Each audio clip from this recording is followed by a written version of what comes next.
My name is Levi, and I never thought my own son would try to steal from me. I'm 62 years old, recently retired from running my construction business for 35 years. My wife Rachel passed away 3 years ago, leaving me our paid-off home and a comfortable nest egg. Not wealthy, but secure. My son Brandon called me on a Tuesday afternoon. "Hey Dad, got a minute?" he asked. "Sure, what's up?" "Kayla and I need to talk to you about something important. Can we come over tonight?" I heard the tension in his voice. "Is everything okay?" "We'll explain when we get there," he said. They arrived at 7. Brandon is 34, works in sales. His wife Kayla is a real estate agent. They bought their dream house 2 years ago, way beyond their means in my opinion. "Dad, we need your help," Brandon started. "We're drowning in this mortgage." Kayla jumped in. "The house payment is $7,000 a month. We can't keep up anymore." "I'm sorry to hear that," I said. "Have you considered refinancing? Downsizing?" "We don't want to downsize," Kayla snapped. "We love this house." Brandon put his hand on her knee. "Dad, we know Mom left you in good shape. We were thinking you could help us out." "What kind of help?" I asked.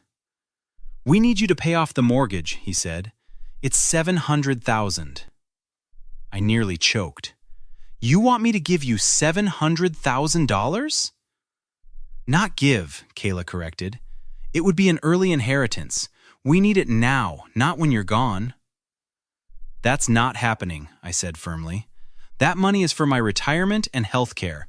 I worked my whole life for it." Brandon's face hardened. "Mom would have wanted you to help us." "Don't bring your mother into this," I said.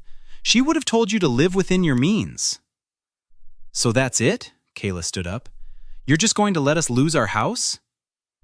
"You're not going to lose your house if you make your payments," I said. "Sell it if you can't afford it." "We'll remember this," Brandon said coldly. They left without another word. 2 weeks later, a process server knocked on my door. Brandon and Kayla were suing me for $700,000, claiming I had promised to pay their mortgage and then reneged on the deal. I sat in my kitchen, staring at the lawsuit in disbelief. My own son was trying to steal my retirement through the courts. I called my daughter Emma immediately. "Dad, what's wrong?" she answered. "Your brother just sued me for $700,000, I said. "He what?"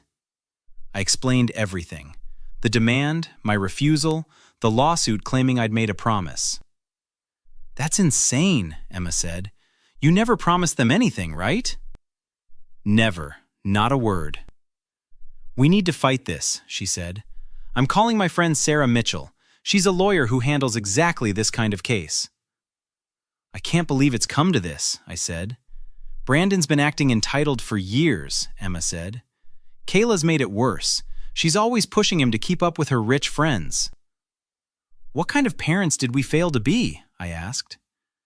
"You were great parents," Emma said firmly. "Brandon made his choices. Now he's going to face the consequences." Sarah Mitchell came to my house the next morning. "Mr. Levi, I've reviewed the complaint," she said. "They're claiming you made a verbal promise witnessed by Kayla's mother and that you later put it in writing." "In writing?" I said. "I never wrote anything." "They've submitted a promissory note with your signature," she explained, "dated 6 months ago, promising to pay their mortgage in full." My stomach dropped. "That's impossible. I never signed anything." "Do you recognize this signature?" She showed me a photocopy. I studied it carefully. "It looks like my signature, but it's not quite right. The L is different." "I think they forged it," Sarah said. "We need to prove that." "How?" "Forensic document examiner," she said. "And we need to look at your bank records, phone records, anything that shows you never intended to make this promise." Emma arrived with coffee and sat with us. "What about Kayla's mother as a witness?" I asked. "We'll depose her," Sarah said. "Find out exactly what she claims to have heard." Over the next month, we built our case. The forensic examiner, Dr. Nathan Parker, confirmed the signature was forged. "The pressure points are inconsistent with your natural signature," he explained during our meeting. "Someone traced this." Sarah pulled phone records showing I'd never discussed any financial arrangement with Brandon. "Look at this," she said during one of our strategy sessions. "The date on the promissory note is March 15th. Your phone records show you didn't even talk to Brandon that entire week." "He was supposedly at a conference," I remembered. Emma found something even better. "Dad, remember when you had your shoulder surgery in March?" "Yeah, March 14th. "You were in the hospital, then home on pain medication for a week," she said. "There's no way you could have signed anything on the 15th. Sarah smiled. "That's our smoking gun. Medical records don't lie." We scheduled depositions. Kayla's mother, Patricia, came first. Sarah questioned her directly. "Mrs. Rodriguez, you claim you witnessed Mr. Levi promise to pay the mortgage?" "Yes, at a family dinner," Patricia said. "What date was this dinner?" Sometime in March, I think." "Can you be more specific?" "Maybe mid-March?" Patricia fidgeted. "Were you actually at this dinner, or did your daughter tell you about it?" Sarah pressed. Patricia's face reddened. "Kayla told me about it. I wasn't there, but she wouldn't lie." "So you didn't actually witness anything," Sarah said. "Well, no, but—" "Thank you, that's all." Brandon's deposition was next. He stuck to his story about the dinner and the promissory note. "You're lying," I said, unable to stay quiet. "Dad, I'm trying to save my family," he said. "By destroying yours?" Emma shot back. Sarah pulled out the medical records. "Mr. Brandon, your father was in surgery on March 14th. He was hospitalized and recovering at home on March 15th. How could he have signed this document?" Brandon went pale. "Maybe I got the date wrong." "The date is printed on the document you submitted to the court," Sarah said. "Well, maybe it was a different day," he stammered. "Or maybe you forged it," Sarah said coldly. Kayla's deposition was even worse. She contradicted Brandon's timeline 3 times, couldn't remember who else was at the supposed dinner, and finally admitted she'd helped create the promissory note based on what Brandon told her his father had promised. "So you forged Mr. Levi's signature?" Sarah asked. "I didn't forge it," Kayla protested. "Brandon said his dad wanted it in writing, so we just made it official." "Without his actual signature or consent?" Kayla realized her mistake. "I want to talk to my lawyer." 2 weeks before trial, Sarah arranged a settlement conference. We met at her office. Brandon and Kayla arrived with their lawyer, a nervous-looking guy named Todd Jensen. "Let's be reasonable here," Todd began. "Perhaps we can settle for a smaller amount." "There will be no settlement," Sarah said. "Your clients attempted to defraud my client using a forged document." "That's a strong accusation," Todd said. "It's a fact," Sarah replied. "We have forensic evidence, medical records, and your client's own deposition testimony admitting they created the promissory note without Mr. Levi's knowledge or signature." Brandon spoke up. "Dad, we can still work this out. Just help us a little." "After you sued me? Forged my signature? Tried to steal my retirement?" I said. "We're family," he pleaded. "You stopped being my family when you decided to commit fraud," I said. Kayla was crying now. "We're going to lose everything." "You did this to yourselves," Emma said.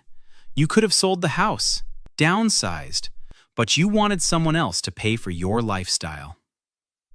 "Mr. Levi is willing to drop his counterclaim for legal fees and emotional distress if you dismiss with prejudice immediately," Sarah said. "Counterclaim?"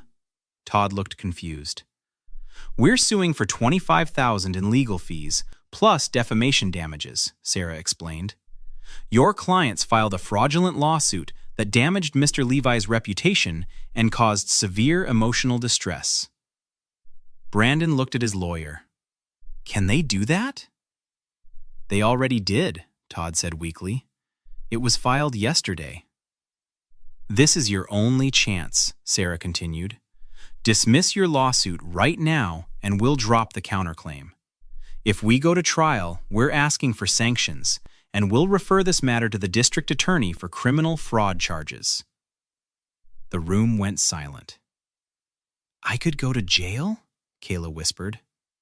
"Forging signatures is a crime," Sarah said simply. "We need to talk to our clients privately," Todd said. We stepped out. 10 minutes later, they called us back in. "We'll dismiss," Todd said quietly. "Not good enough," Sarah said. "We need it in writing, with a clause that they admit the promissory note was created without Mr. Levi's knowledge or consent." "That's basically admitting fraud," Todd protested. "It is fraud," Sarah said. "Take it or leave it. We go to trial tomorrow if you refuse." Todd looked at Brandon and Kayla. They nodded miserably. "We'll sign," Brandon said. "One more thing," I said. "You're cut off. No inheritance, no help, no family events. You're done." "Dad, please," Brandon begged. "You made your choice when you sued me," I said. "Live with it." The next morning, we met at the courthouse to finalize the dismissal. Judge Anderson reviewed the documents in his chambers. "This is quite a mess," he said. "Mr. Jensen, your clients fabricated evidence?" "Your Honor, they made a mistake," Todd said weakly. "A mistake?" The judge looked stern. "They forged a signature and filed a fraudulent lawsuit." "We're willing to dismiss with prejudice," Todd said quickly. "I should think so," Judge Anderson said. "Miss Mitchell, your counterclaim?" "We're withdrawing it as agreed, Your Honor," Sarah said. "Mr. Levi wants this nightmare over." The judge turned to Brandon and Kayla.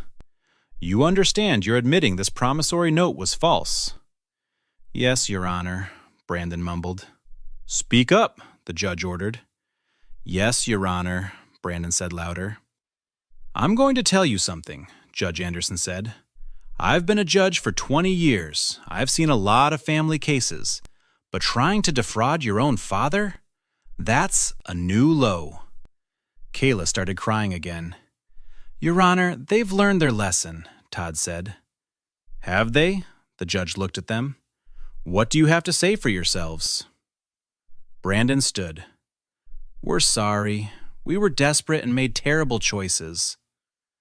"Sorry you got caught, or sorry you did it?" I asked. "Dad, please," Brandon said. "Answer his question," the judge ordered. "We're sorry we did it," Kayla said. "We were wrong. We were so stressed about money." "So you tried to steal from your father-in-law?" the judge said. "That's your solution?" "No, Your Honor," she whispered. Emma spoke up. "Your Honor, my father is a good man who worked his whole life. My brother tried to take everything from him. They don't deserve forgiveness." "I agree," the judge said. "Mr. Levi, do you accept their apology?" I looked at Brandon. For a moment, I saw the little boy I'd raised. Then I remembered the lawsuit, the lies, the forged signature. "No," I said. "I don't accept it. They're not sorry they hurt me. They're sorry they lost." "Dad, that's not true," Brandon said. "Don't," I said firmly. "You sued your own father for $700,000. You forged my signature. You lied under oath. You're cut off from my life. Permanently." "We could have been reasonable," Kayla protested. "If you just helped us a little." "There it is," Sarah said. "Even now, she's still trying to manipulate him." Judge Anderson banged his gavel. "Enough. The case is dismissed with prejudice. The admission of fraud is entered into the record. Mr. and Mrs. Brandon Levi, I suggest you get your financial house in order legally, because if I ever see you in my courtroom trying something like this again, I'll throw the book at you." "Yes, Your Honor," they both said. We signed the final documents. As we left the courthouse, Brandon tried one more time. "Dad, can we talk?" he asked. "We just did," I said, "in front of a judge. That's all the talking we'll ever do." You're really cutting us off? He asked. You did that yourself, I said. Emma put her arm around me. Come on, Dad, let's go home. Sarah shook my hand. Congratulations, Mr. Levi. Complete victory. Doesn't feel like victory, I said. I lost my son. You didn't lose him, she said. He lost you. There's a difference. We walked to the parking lot. Behind us, I heard Kayla sobbing. What are we going to do now? She wailed to Brandon. I don't know, he said. I don't know. Emma drove me home. You did the right thing, Dad. I know, I said, but it still hurts. Of course it does, she said, but you can't let people steal from you just because they're family, especially because they're family. That evening, I sat in my living room thinking about everything. Brandon and Kayla would probably lose their house. They'd have to rebuild their lives with the consequences of their choices hanging over them. But I still had my retirement, my dignity, and my self-respect. Sometimes the right choice is the hardest one. Have you ever had to cut off a family member who betrayed your trust? Would you have given them a second chance, or done what I did? Like and subscribe for more stories about people who refused to be victims and fought back the right way.